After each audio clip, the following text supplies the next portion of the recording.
श्रीकनकधारास्तोत्रम्।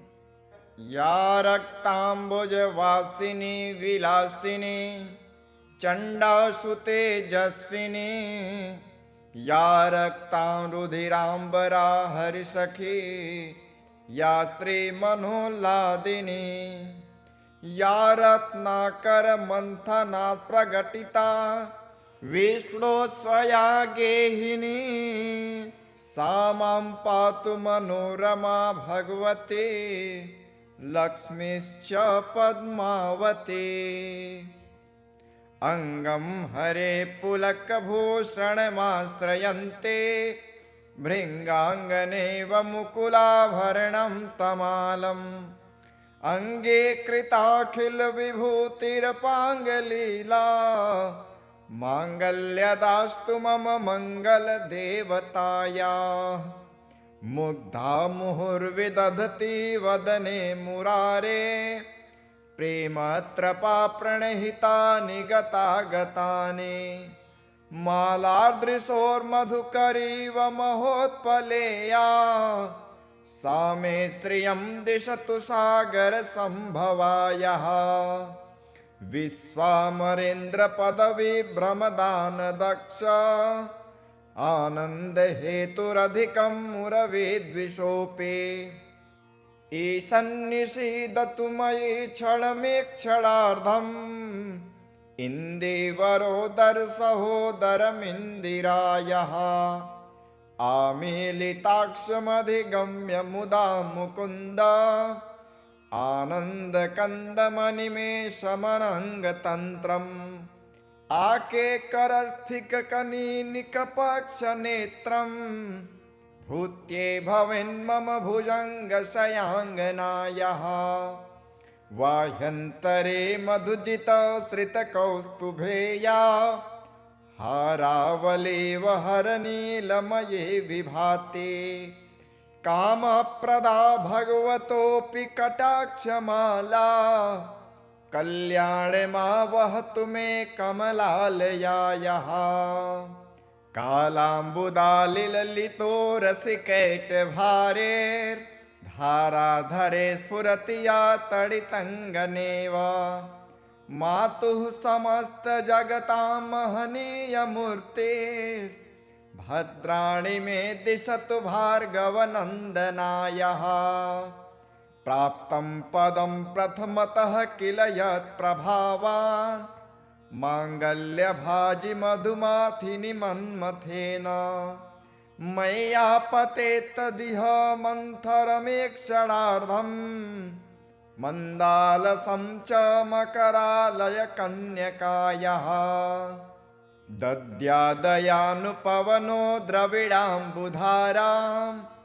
अस्मिन्न किञ्चन विहङ्गशिशो विसर्णे, दुष्कर्मधर्मपनीयचिराय दूरम्, नारायणप्रणयिनी नयनाम्बुवाहः। इष्टाविशिष्टमतयोऽपि ययाद्रयार्द, दृष्टा त्रिविष्टपपदं सुलभं लभन्ते, दृष्टिप्रहिष्टकमलोदरदीप्तिरिष्टां, पुष्टिं कृषिष्ट मम पुष्करविष्टरायः। गिरिदेवते गरुडध्वजसुन्दरीते, शाकम्भरीति शशिशेखरवल्लभेति, सृष्टिस्थितिप्रलयकेलिषु संस्थितायै, तस्मै नमस्त्रिभुवनैकगुणोत्तरूढे। श्रुत्यै नमस्तु शुभकर्मफलप्रसूत्यै, रत्यै नमस्तु रमणीयगुणार्णवायै, शक्त्यै नमस्तु शतपत्रनिकेतनायै, पुष्ट्यै नमस्तु पुरुषोत्तमवल्लभायै, नमोऽस्तु नालिकनिभाननायै, नमोऽस्तु दुग्धोदधिजन्मभूत्यै, नमोऽस्तु सोमामृतसोदरायै, नमोऽस्तु नारायणवल्लभायै। सम्पत्कराणि सकलेन्द्रियनन्दनानि, साम्राज्यदानि विभवानि सरोरुहाक्षि त्वद्वन्दनानि दुरिताहरणोद्यतानि मामेव मातरनिशं कलयन्तु मान्ये यत्कटाक्षसमुपासना विधि सेवकस्य सकलार्थसम्पदः सन्तनोति वचनाङ्गमानशे त्वां मुरारिहृदयेश्वरीं भजे सरसिजनिलये सरोजहस्ते धवलतमांसुगन्धमाल्यशोभे भगवते हरिवल्लभे मनोज्ञे त्रिभुवनभूतिकरे प्रसीद मह्यम् दिग्धस्थिभिः कनककुम्भमुखावसृष्ट सर्वाहिनी विमलचारुजलप्लुताङ्गीं प्रातैर्नमामि जगतां जननीमशेष लोकाधिनाथ गृहिणीममृताब्धिपुत्रीं कमले कमलाक्षवल्लभे त्वं करुणापूरतरङ्गतैरपाङ्गे अवलोकय माम किञ्चनानां प्रथमं पात्रं कृत्रिमं दयायाः स्तुवन्ति ये स्तुतिभिरमुभिरह्नं त्रये मयीं त्रिभुवनमातरं रमां गुणाधिका गुरुतरभाग्यभागिनो भवन्ति ते भुवि बुधभाविताशयः या रक्ताम्बुजवासिनी विलासिनी चण्डासुतेजस्विनी या रक्तारुधिराम्बरा हरिसखी या श्रीमनोल्लादिनी या रत्नाकरमन्थनात् प्रकटिता विष्णो स्वया गेहिनी सा मां पातु मनोरमा भगवती लक्ष्मीश्च पद्मावती अंगं हरे पुलकभूषणमाश्रयन्ते भृङ्गाङ्गनेव मुकुलाभरणं तमालम् अंगे कृताखिलविभूतिरपाङ्गलीला माङ्गल्यदास्तु मम मङ्गलदेवतायाः मुग्धा मुहुर्विदधति वदने मुरारे प्रेमत्रपा प्रणहितानि गतागतानि मालादृशोर्मधुकरीव महोत्पलेया सा मे श्रियं दिशतु सागरसम्भवायः विश्वामरेन्द्रपदविभ्रमदानदक्ष आनन्दहेतुरधिकं मुरविद्विषोऽपि ईशन्निषीदतु मयि क्षणमेक्षणार्धम् इन्दीवरोदरसहोदरमिन्दिरायः आमीलिताक्षमधिगम्य मुदा मुकुन्द आनन्दकन्दमनिमेषमनङ्गतन्त्रम् आकेकरस्थिककनीनिकपक्षनेत्रम् भूत्ये भवेन्मम भुजङ्गशयाङ्गनायः वाह्यन्तरे मधुजितश्रितकौस्तुभेया हारावलेव हरनीलमये विभाते कामप्रदा भगवतोऽपि कटाक्षमाला कल्याणमावहतु मे कमलालयायः कालाम्बुदालिललितो रसिकैटभारेर्धाराधरे स्फुरति या तडितङ्गनेव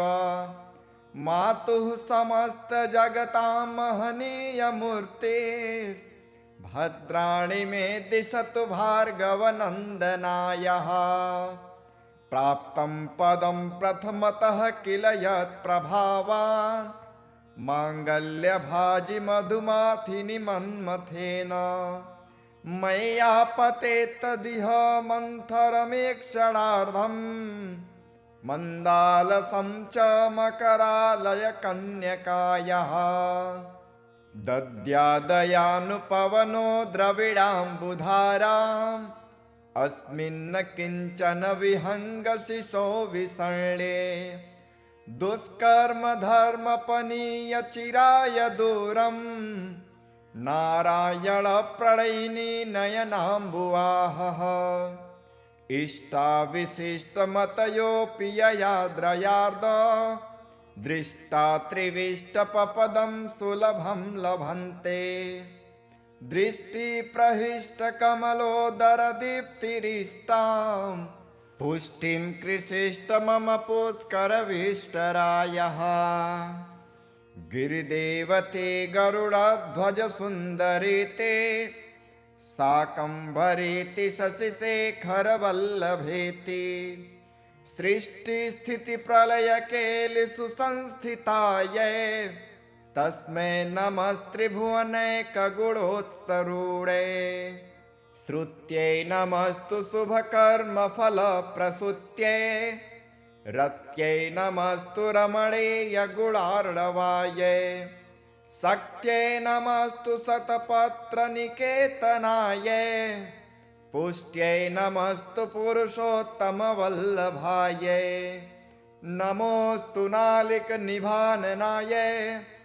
नमोऽस्तु दुग्धोदधिजन्मभूत्यै नमोऽस्तु सोमामृतसोदरायै नमोऽस्तु नारायणवल्लभायै सम्पत्कराणि सकलेन्द्रियनन्दनानि साम्राज्यदानि विभवानि सरोरुहाक्षि त्वद्वन्दनानि दुरिताहरणोद्यतानि मामेव मातरनिशं कलयन्तु मान्ये यत्कटाक्षसमुपासनाविधिः सेवकस्य सकलार्थसम्पदः सन्तनोति वचनाङ्गमानशे त्वां मुरारिहृदयेश्वरीं भजे सरसिजनिलये सरोजहस्ते धवलतमांशुगन्धमाल्यशोभे भगवते हरिवल्लभे मनोज्ञे त्रिभुवनभूतिकरे प्रसीद मह्यम् दिग्धस्थिभिः कनककुम्भमुखावसृष्ट सर्वाहिनी विमलचारुजलप्लुताङ्गीं प्रातैर्नमामि जगतां जननीमशेष लोकाधिनाथ गृहिणीममृताब्धिपुत्रीं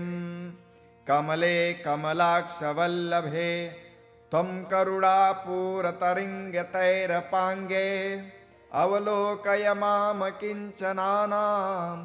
प्रथमं पात्रं कृत्रिमं दयायाः स्तुवन्ति ये स्तुतिभिरमुभिरह्नं त्रये मयीं त्रिभुवनमातरं रमां गुणाधिका गुरुतरभाग्यभागिनो भवन्ति ते भुवि बुधभाविताशयः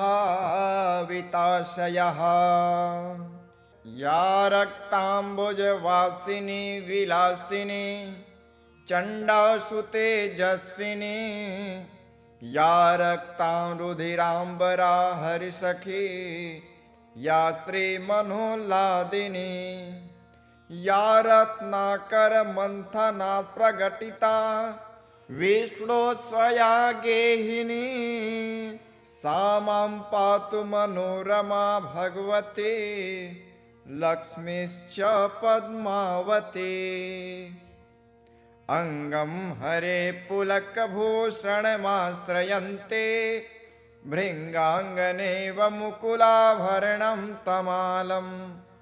अंगे कृताखिलविभूतिरपाङ्गलीला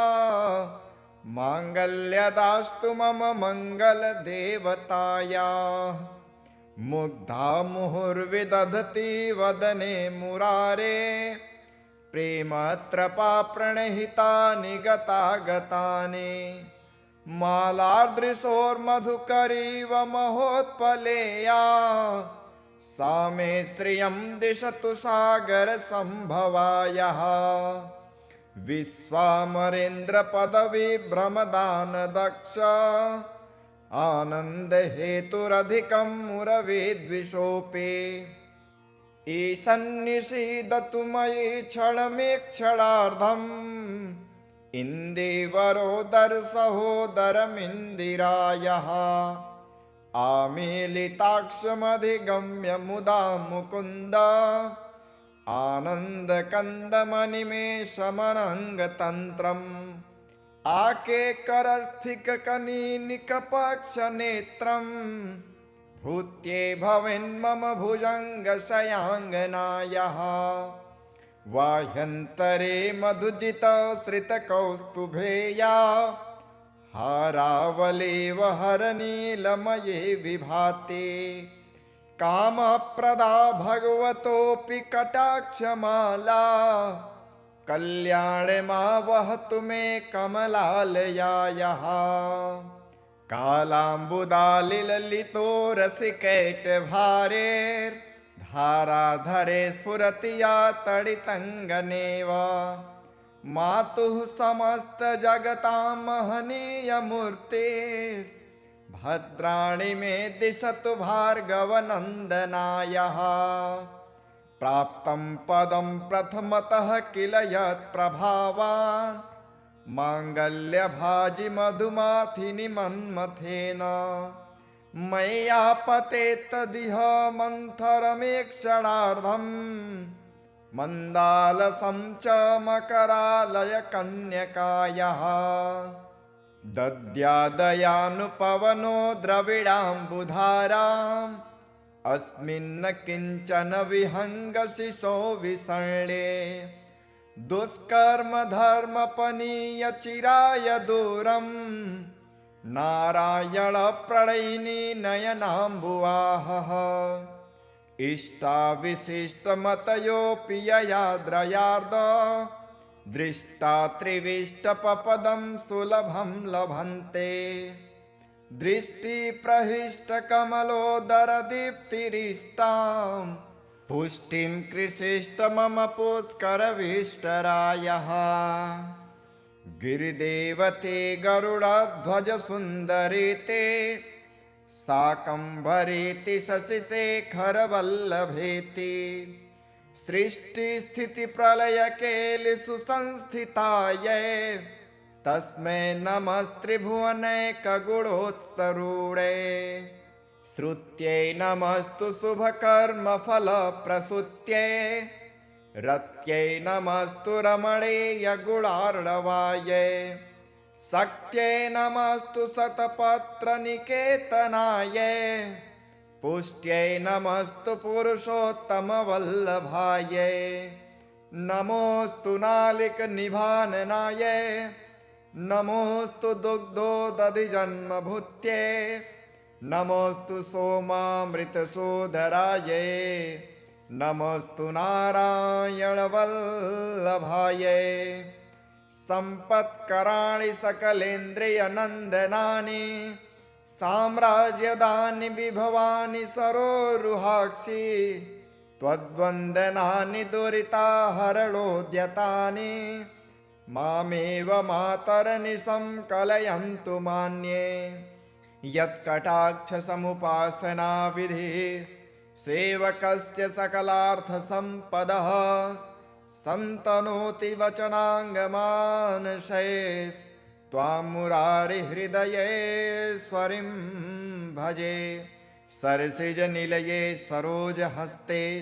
धवलतमांसुगन्धमाल्यशोभे भगवते हरिवल्लभे मनोज्ञे त्रिभुवनभूतिकरे प्रसीद मह्यम् दिग्धस्थिभिः कनककुम्भमुखावसृष्ट सर्वाहिनी विमलचारुजलप्लुताङ्गीं प्रातैर्नमामि जगतां जननीमशेष लोकाधिनाथ गृहिणीममृताब्धिपुत्रीं कमले कमलाक्षवल्लभे त्वं करुणापूरतरङ्गतैरपाङ्गे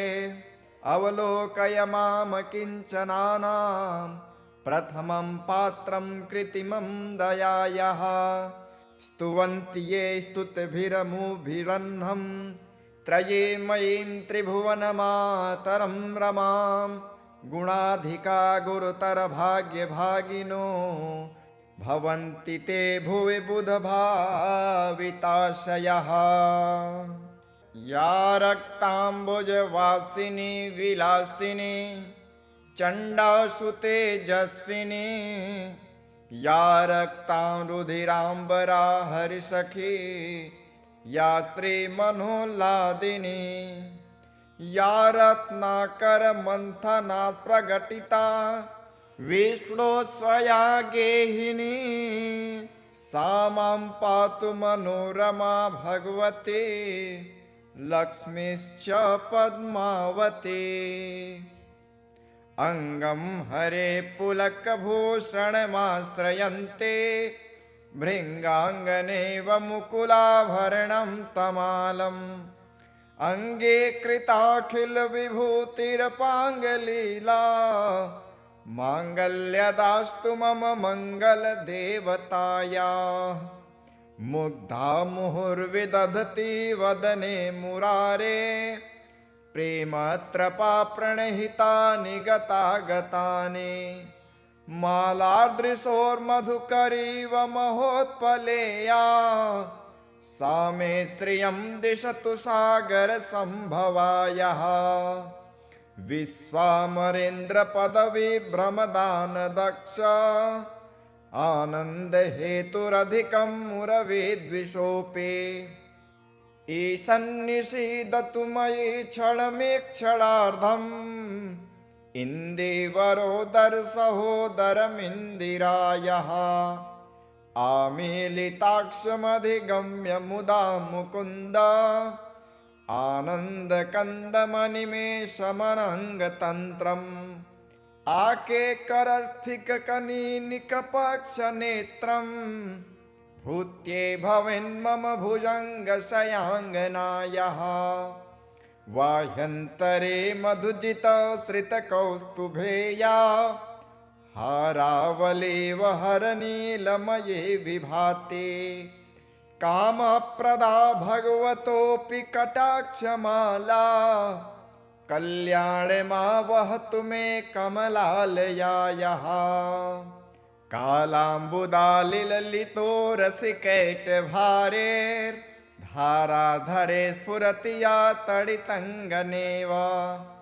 मातुः समस्तजगतां महनीयमूर्तिर्भद्राणि मे दिशतु भार्गवनन्दनायः प्राप्तं पदं प्रथमतः किल यत्प्रभावान् माङ्गल्यभाजि मधुमाथिनि मन्मथेन मय्यापतेत्तदिह मन्थरमेक्षणार्धम् मन्दालसं च मकरालयकन्यकायः दद्यादयानुपवनो द्रविडाम्बुधाराम्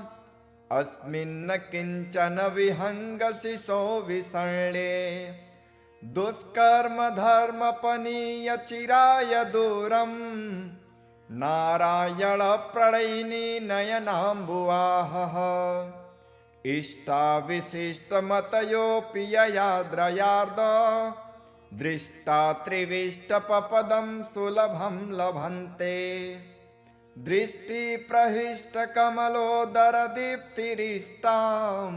पुष्टिं कृषिष्ट मम पुष्करविष्टरायः गिरिदेवते गरुडध्वजसुन्दरी ते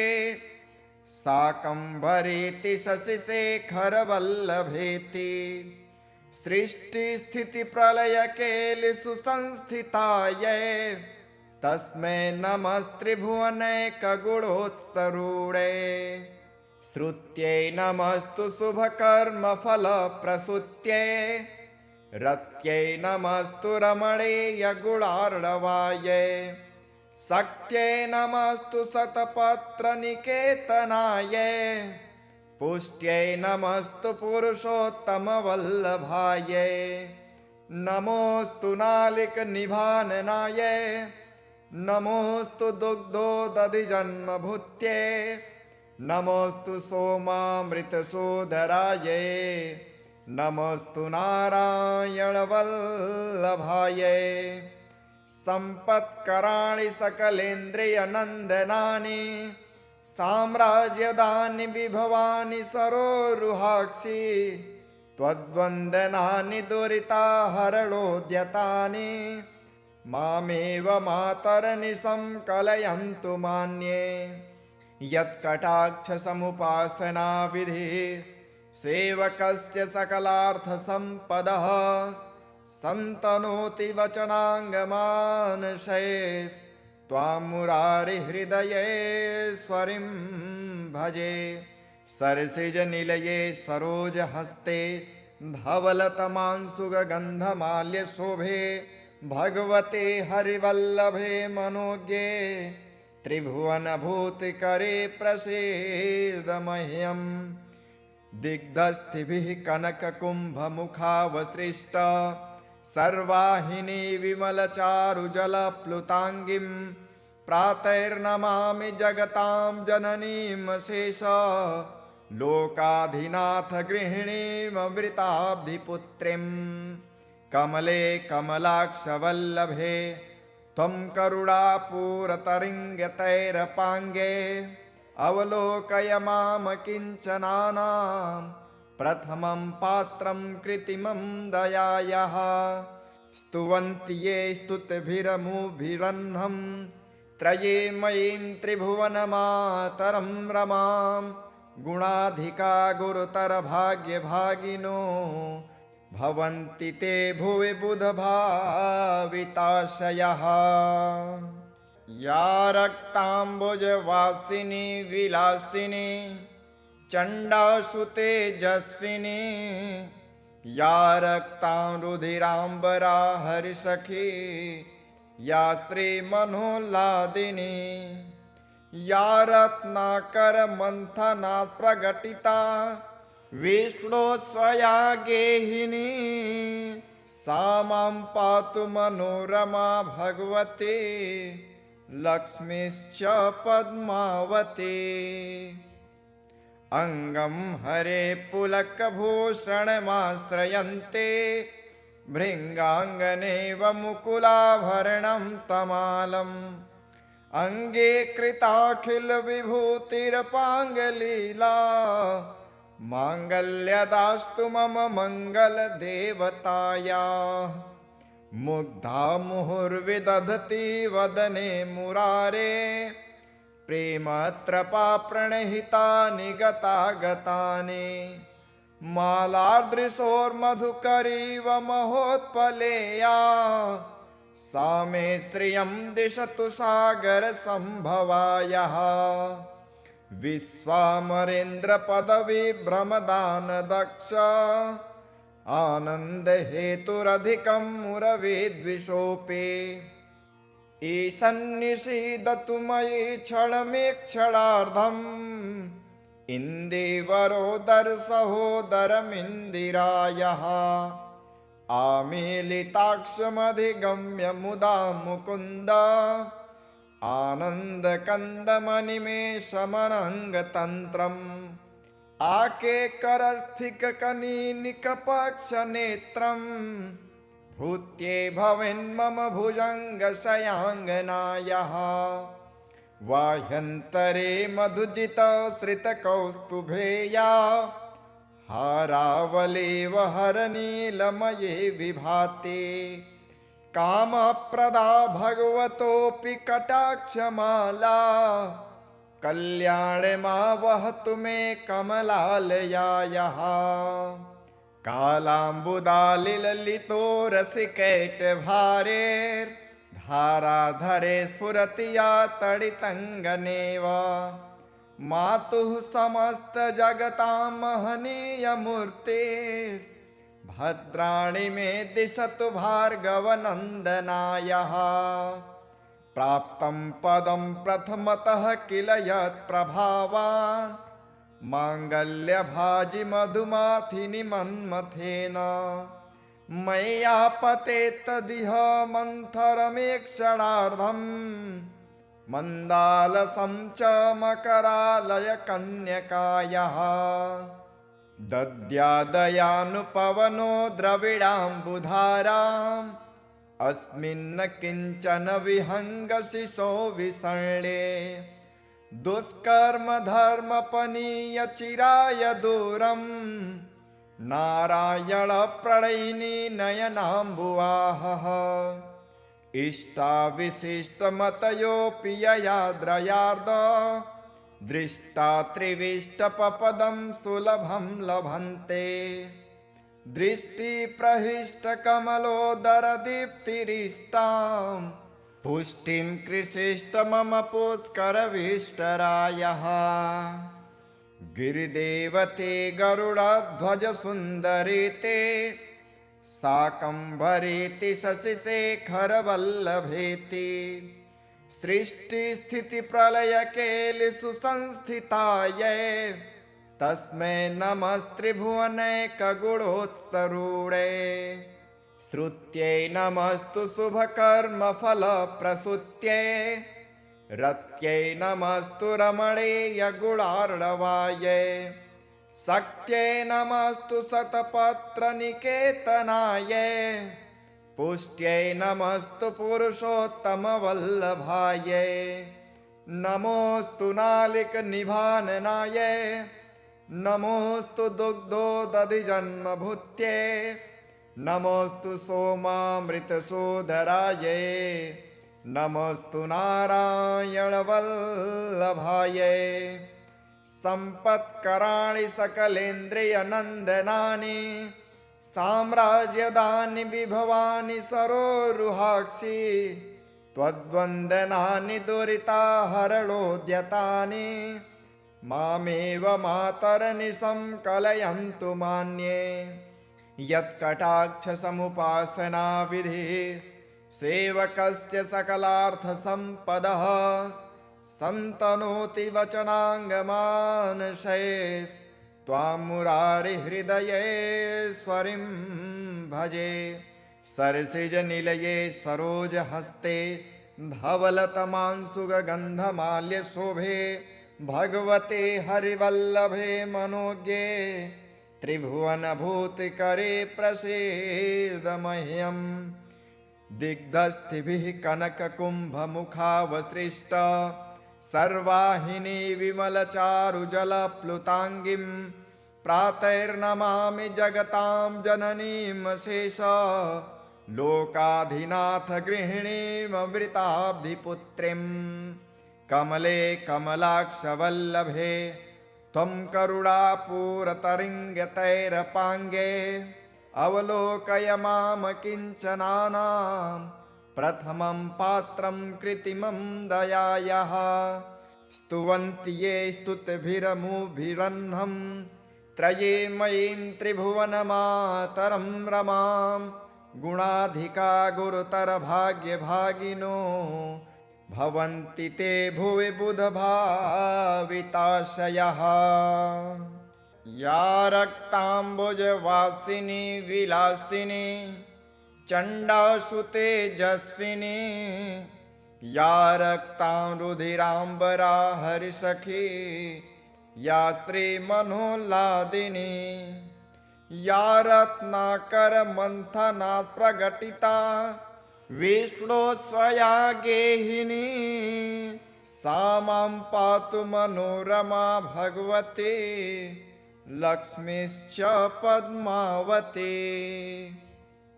अंगं हरे पुलकभूषणमाश्रयन्ते भृङ्गाङ्गनेव मुकुलाभरणं तमालम् अंगे कृताखिलविभूतिरपाङ्गलीला माङ्गल्यदास्तु मम मङ्गलदेवतायाः मुग्धा मुहुर्विदधति वदने मुरारे प्रेमत्रपा प्रणहितानि गतागतानि मालादृशोर्मधुकरीव महोत्पलेया सा मे श्रियं दिशतु सागरसम्भवायः विश्वामरेन्द्रपदविभ्रमदानदक्ष आनन्दहेतुरधिकं मुरविद्विषोऽपि ईशन्निषीदतु मयि क्षणमेक्षणार्धम् इन्दीवरोदरसहोदरमिन्दिरायः आमीलिताक्षमधिगम्य मुदा मुकुन्द आनन्दकन्दमनिमेषमनङ्गतन्त्रम् आके करस्थिककनीनिकपक्षनेत्रम् भूत्ये भवेन्मम भुजङ्गशयाङ्गनायः वाह्यन्तरे मधुजितश्रितकौस्तुभेया हारावलेव हरनीलमये विभाते कामप्रदा भगवतोऽपि कटाक्षमाला कल्याणमा वहतु मे कमलालयायः कालाम्बुदालिललितो रसिकैटभारेर्धाराधरे स्फुरति या तडितङ्गनेव मातुः समस्तजगतां महनीयमूर्तिर्भद्राणि मे दिशतु भार्गवनन्दनायः प्राप्तं पदं प्रथमतः किल यत्प्रभावान् माङ्गल्यभाजि मधुमाथिनि मन्मथेन मय्यापते तदिह मन्थरमेक्षणार्धम् मन्दालसं च मकरालयकन्यकायः दद्यादयानुपवनो द्रविडाम्बुधाराम् अस्मिन्न किञ्चन विहङ्गशिशो विसर्णे दुष्कर्म धर्मपनीय चिराय दूरम् नारायण प्रणयिनी नयनाम्बुवाहः इष्टाविशिष्टमतयोऽपि ययाद्रयार्द दृष्टा त्रिविष्टपपदं सुलभं लभन्ते दृष्टिप्रहिष्टकमलोदरदीप्तिरिष्टां पुष्टिं कृषिष्ट मम पुष्करविष्टरायः गिरिदेवते गरुडध्वजसुन्दरीते शाकम्भरीति शशिशेखरवल्लभेति सृष्टिस्थितिप्रलयकेलिषु संस्थितायै तस्मै नमस्त्रिभुवनैकगुणोत्तरूढे श्रुत्यै नमस्तु शुभकर्मफलप्रसूत्यै रत्यै नमस्तु रमणीयगुणार्णवायै शक्त्यै नमस्तु शतपत्रनिकेतनायै पुष्ट्यै नमस्तु पुरुषोत्तमवल्लभायै नमोऽस्तु नालिकनिभाननायै नमोऽस्तु दुग्धोदधिजन्मभूत्यै नमोऽस्तु सोमामृतसोदरायै नमोऽस्तु नारायणवल्लभायै सम्पत्कराणि सकलेन्द्रियनन्दनानि साम्राज्यदानि विभवानि सरोरुहाक्षि त्वद्वन्दनानि दुरिताहरणोद्यतानि मामेव मातरनिशं कलयन्तु मान्ये यत्कटाक्षसमुपासनाविधिः सेवकस्य सकलार्थसम्पदः सन्तनोति वचनाङ्गमानशे त्वां मुरारिहृदयेश्वरीं भजे सरसिजनिलये सरोजहस्ते धवलतमांशुगन्धमाल्यशोभे भगवते हरिवल्लभे मनोज्ञे त्रिभुवनभूतिकरे प्रसीद मह्यम् दिग्धस्थिभिः कनककुम्भमुखावसृष्ट सर्वाहिनी विमलचारुजलप्लुताङ्गीं प्रातैर्नमामि जगतां जननीमशेष लोकाधिनाथ गृहिणीममृताब्धिपुत्रीं कमले कमलाक्षवल्लभे त्वं करुणापूरतरिङ्गतैरपाङ्गे अवलोकय माम किञ्चनानां प्रथमं पात्रं कृत्रिमं दयायाः स्तुवन्ति ये स्तुतिभिरमुभिरह्नं त्रये मयीं त्रिभुवनमातरं रमां गुणाधिका गुरुतरभाग्यभागिनो भवन्ति ते भुवि बुधभाविताशयः या रक्ताम्बुजवासिनी विलासिनी चण्डासु तेजस्विनी या रक्तां रुधिराम्बरा हरिसखी या श्रीमनोल्लादिनी या रत्नाकरमन्थनात् प्रकटिता विष्णो स्वया गेहिनी सा मां पातु मनोरमा भगवती लक्ष्मीश्च पद्मावती। अङ्गं हरे पुलकभूषणमाश्रयन्ते भृङ्गाङ्गनेव मुकुलाभरणं तमालम् अङ्गे कृताखिलविभूतिरपाङ्गलीला माङ्गल्यदास्तु मम मङ्गलदेवतायाः। मुग्धा मुहुर्विदधति वदने मुरारे प्रेमत्रपा प्रणहितानि गतागतानि मालादृशोर्मधुकरीव महोत्पलेया सा मे श्रियं दिशतु सागरसम्भवायाः। विश्वामरेन्द्रपदविभ्रमदानदक्ष आनन्दहेतुरधिकं मुरविद्विषोऽपि ईशन्निषीदतु मयि क्षणमेक्षणार्धम् इन्दीवरोदरसहोदरमिन्दिरायः। आमीलिताक्षमधिगम्य मुदा मुकुन्द आनन्दकन्दमनिमेषमनङ्गतन्त्रम् आकेकरस्थिककनीनिकपक्षनेत्रम् भूत्ये भवेन्मम भुजङ्गशयाङ्गनायाः। वाह्यन्तरे मधुजितश्रितकौस्तुभेया हारावलेव हरनीलमये विभाति कामप्रदा भगवतोऽपि कटाक्षमाला कल्याणमावहतु मे कमलालयायाः। कालाम्बुदालिललितो रसिकैटभारेर्धाराधरे स्फुरति या तडितङ्गनेव मातुः समस्तजगतां महनीयमूर्तिर्भद्राणि मे दिशतु भार्गवनन्दनायाः। प्राप्तं पदं प्रथमतः किल यत्प्रभावान् माङ्गल्यभाजि मधुमाथिनि मन्मथेन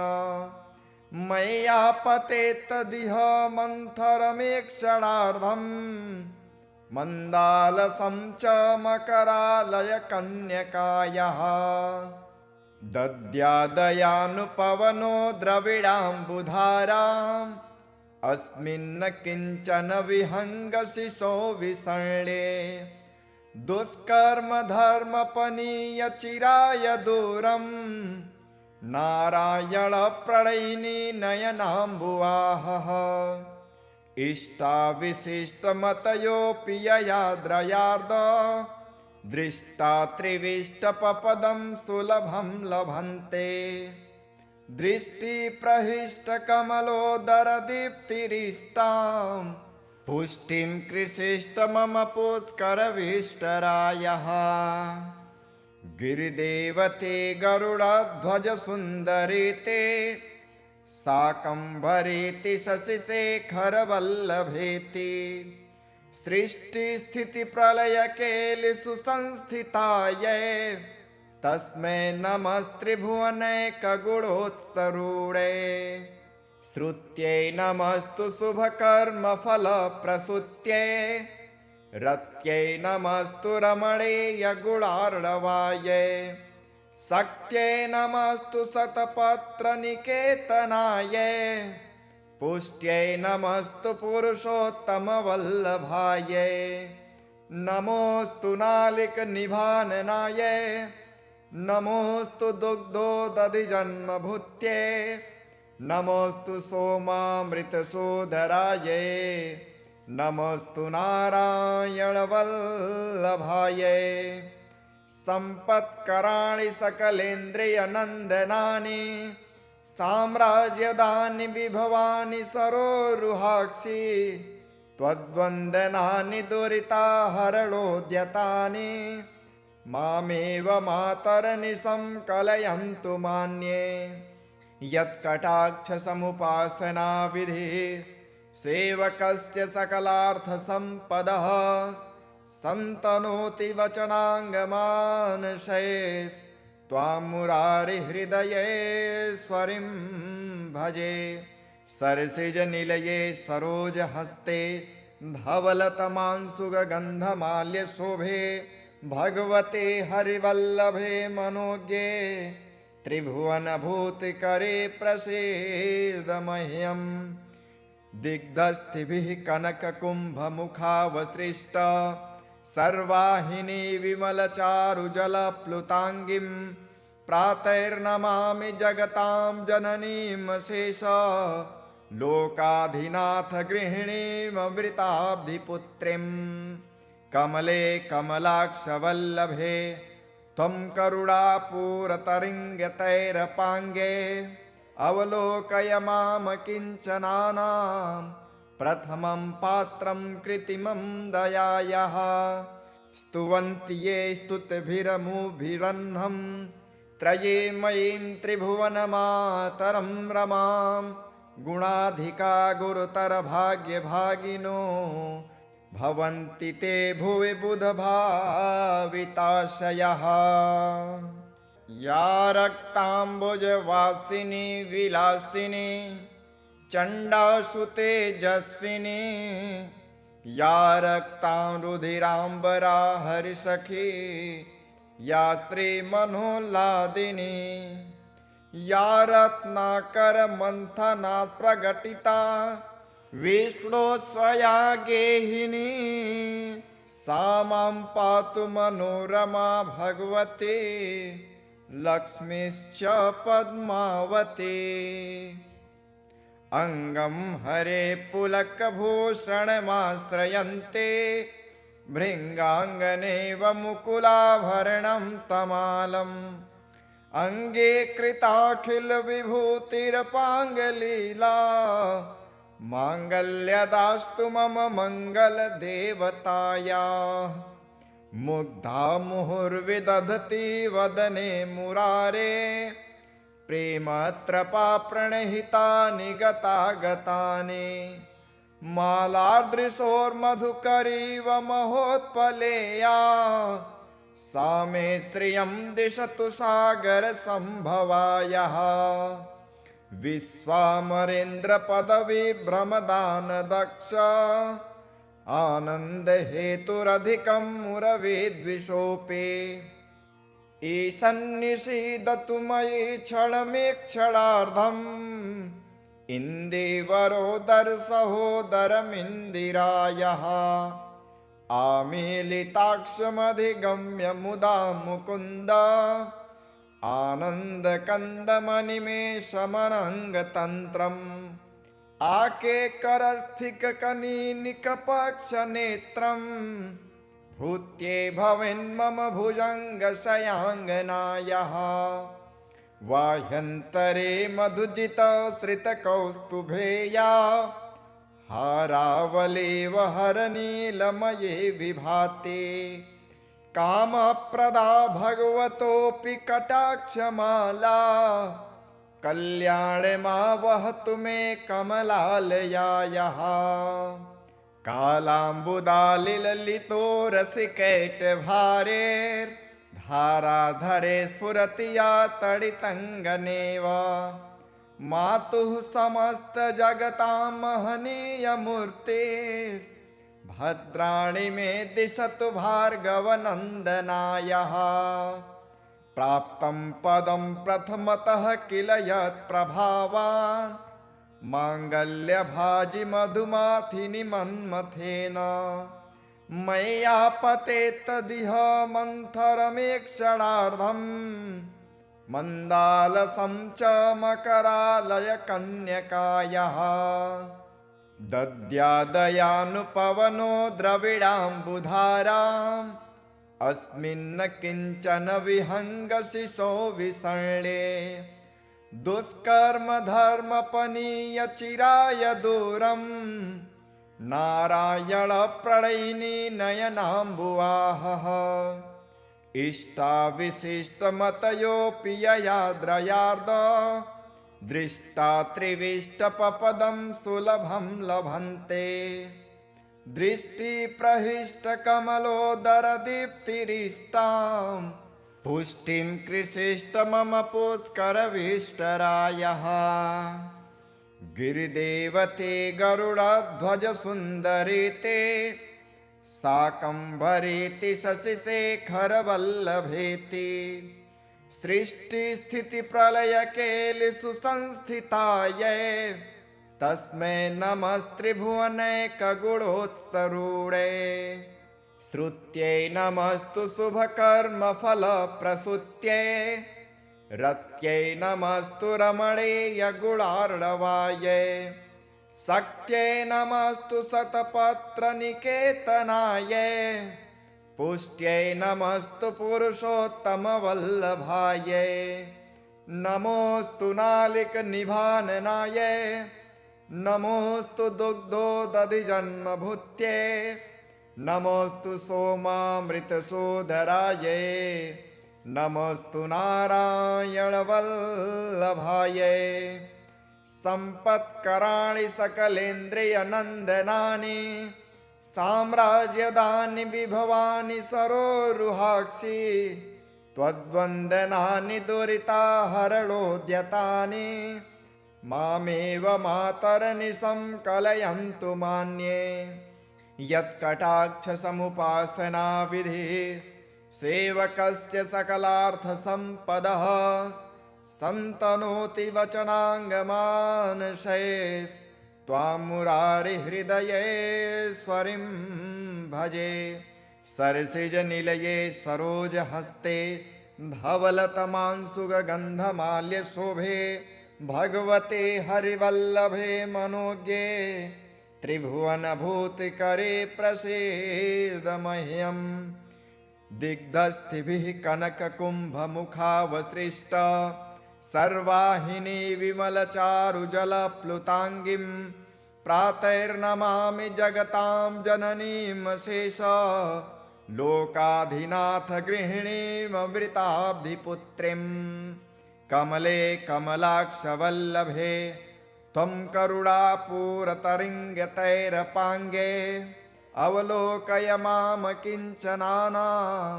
प्रथमं पात्रं कृत्रिमं दयायाः स्तुवन्ति ये स्तुतिभिरमुभिरह्नं त्रये मयीं त्रिभुवनमातरं रमां गुणाधिका गुरुतरभाग्यभागिनो भवन्ति ते भुवि बुधभाविताशयः या रक्ताम्बुजवासिनी विलासिनी चण्डासु तेजस्विनी या रक्तां रुधिराम्बरा हरिसखी या श्रीमनोल्लादिनी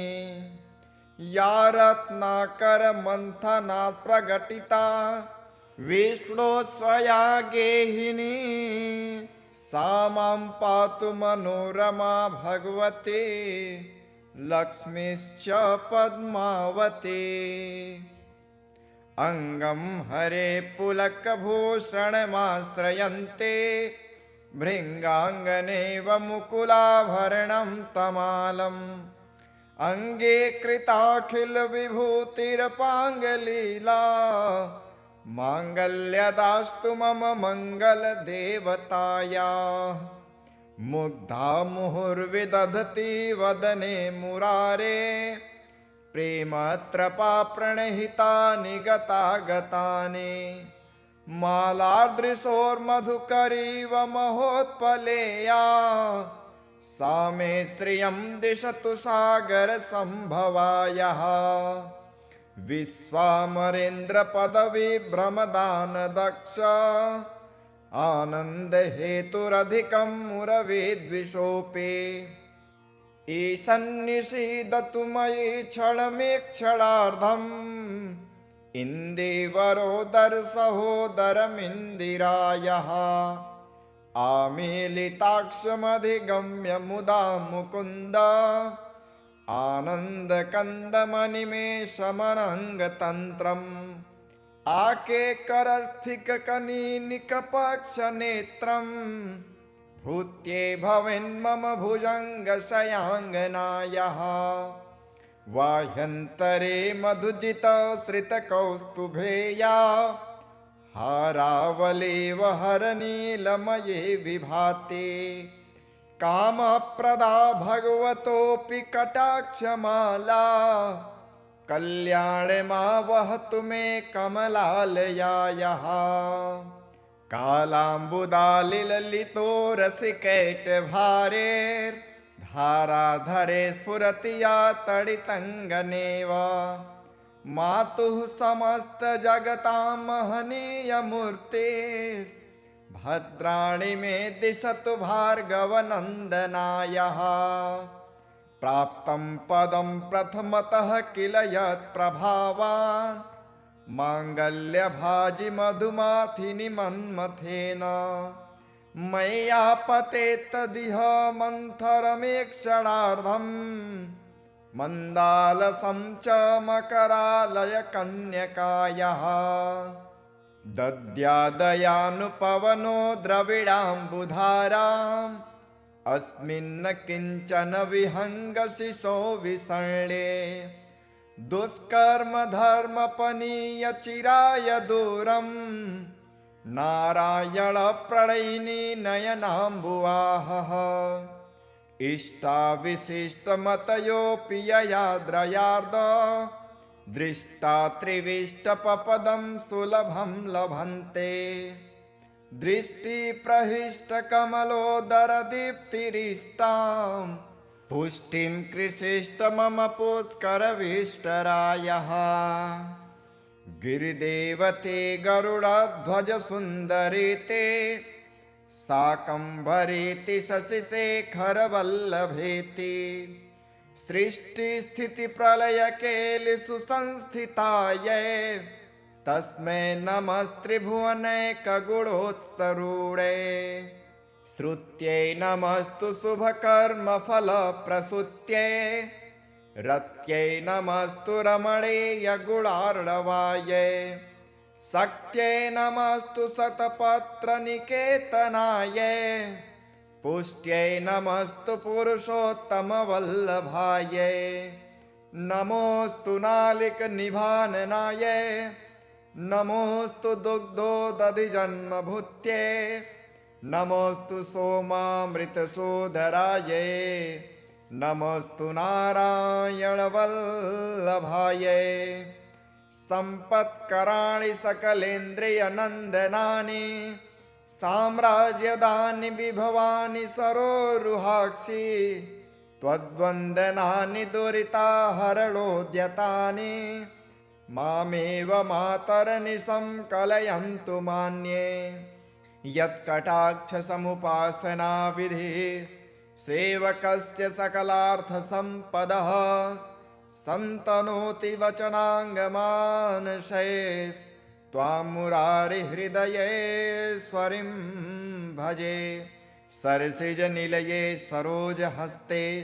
धवलतमांसुगन्धमाल्यशोभे भगवते हरिवल्लभे मनोज्ञे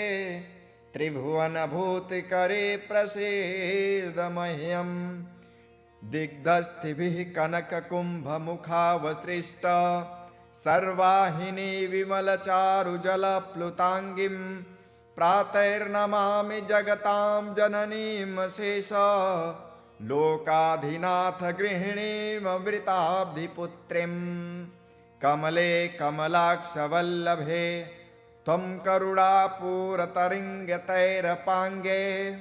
अवलोकय माम किञ्चनानां प्रथमं पात्रं कृत्रिमं दयायाः